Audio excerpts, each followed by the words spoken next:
So I've been making videos for about 14 years now. There have been about 9 million of you following our path through the electric Humvee, all through our deeper grooves, and more recently, building out my 26,000 square foot wheelchair manufacturing facility. Healthcare is a really big deal for me, and in my opinion, the most important thing a government can do. If not to protect and take care of its citizens, what is the point of government at all? Even freaking Thomas Jefferson, one of our founding fathers, said an attention to health should take the place of every other object, while advocating for free distribution of the smallpox vaccine at the same time. The idea that healthcare should be very inexpensive has been around for a very long time. And this might come as a surprise, but right now in the United States, thanks to the Affordable Care Act, more Americans have health insurance than at any point in history. The problem is, and this is a huge problem, we have an election right now where one side wants to expand on the Affordable Health Care Act and one side wants to disband it entirely. I know this is about American issues, but the consequences of our elections have ways of trickling throughout the rest of the world. Which, you know me, I'm not opposed to hearing new ideas and new plans, and I agree that the US healthcare system is far from perfect, but getting rid of the ACA entirely without a replacement plan in place is going to let Americans suffer, struggle, and even die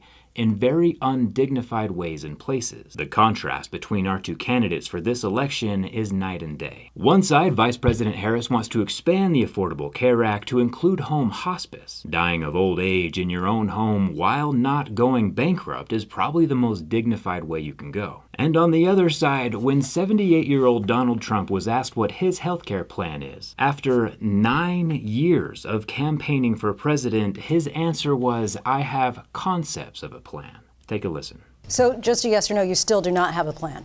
I have concepts of a plan. I'm not president right now. And I understand he's not president right now, but he was president and he's applying for the job. He should have a plan. Back when Trump was president, he campaigned on the whole notion of getting rid of the Affordable Care Act and almost succeeded in 2017, but was thwarted by one vote. Republican John McCain voted to save health care for 50 million Americans. It was worse than you remember. During 4 years in office, Trump not only tried to eliminate the Health Care Act entirely, but also cut research spending for spinal cord injuries, disbanded the pandemic response team in 2018, and we all know how that turned out, and he says he'll do it again with the pandemic response team that just got reinstated. He didn't learn his lesson the first time. And even now in 2024, he still wants to abolish the Affordable Care Act and take us back to 25 years ago when insurance companies could reject someone for pre-existing condition, which is absolutely bonkers because 1 in 4 Americans has a disability, which is the definition of a pre-existing condition.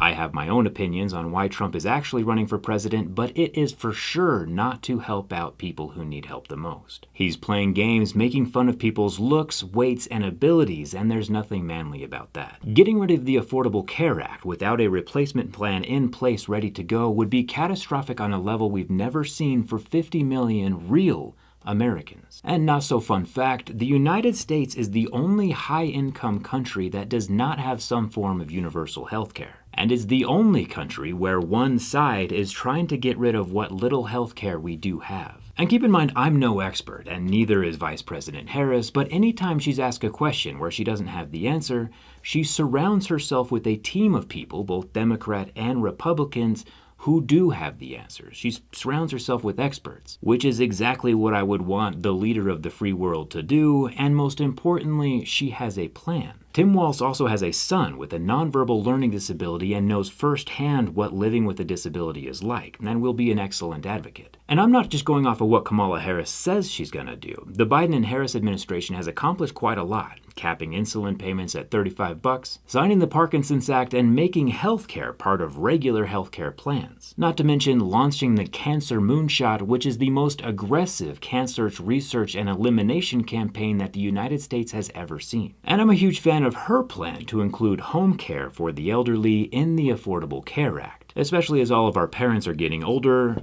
Everyone gets old eventually. And you might be saying, well, the government spends too much money on other things already. And it turns out that the universal health care is actually $480 billion cheaper than healthcare for nobody because we eliminate the astronomical prices that the middlemen and insurance companies charge. Add to that, both Democrats and Republicans historically spend about the same amount of money anyway, and I'm not saying that's a good thing, but if I had to pick, I would rather my tax dollars go towards people who actually need it than end up as a tax cut for some rich guy's third yacht. Life is extremely short, and there's no reason that someone should struggle through it for healthcare reasons, and there's no reason to make someone else struggle through it either. Is not the whole point of this community that we have here in the United States to help people who might not be able to help themselves? The point of this video is that I like a competent team that has a plan instead of a singular person that has concepts of a plan, which is why for the 2024 election, I am voting for Kamala Harris and Tim Walz for President of the United States. On a more serious note, Donald Trump is a very different person now than he was 10 years ago. A lot has changed, and I would invite you to sit through one of his 2-hour rallies or watch his podcast with Joe Rogan that's about 3 hours long, or even watch the debate between Kamala and Trump and see if he's still your guy. Lately, he wants to abolish the Department of Education, restructure the military, and bring in Elon and RFK Jr. to slash government agencies,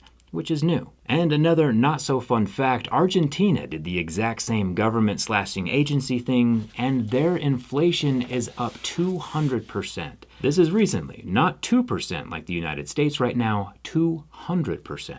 Apparently, slicing and dicing your own government doesn't spark a lot of confidence in the economy. And on an even more serious note, just last week, Donald Trump said he was going to imprison anyone who helped out with the Harris campaign. Political operatives and donors are going to get long prison sentences based on whatever his definition of skullduggery is. And I guess that now includes me, with this video and my maxed out personal contribution to the Harris campaign, and my vote for Harris-Walz 2024, I am probably now on Trump's list for jail time, which is an extremely un-American thing of him to suggest in the first place. But when he says something, believe him. That's not the USA I know though, and I don't think that we will give him that second chance. As an ordinary citizen, right now Trump does not have any governmental power, and I think we should keep it that way. So get out and vote, and if this video helps even one more person make up their mind and get to the polls, then I would consider this video a success. The election ends on November 5th, and I highly recommend to go out and vote early. And as always, thanks a ton for watching, and I'll see you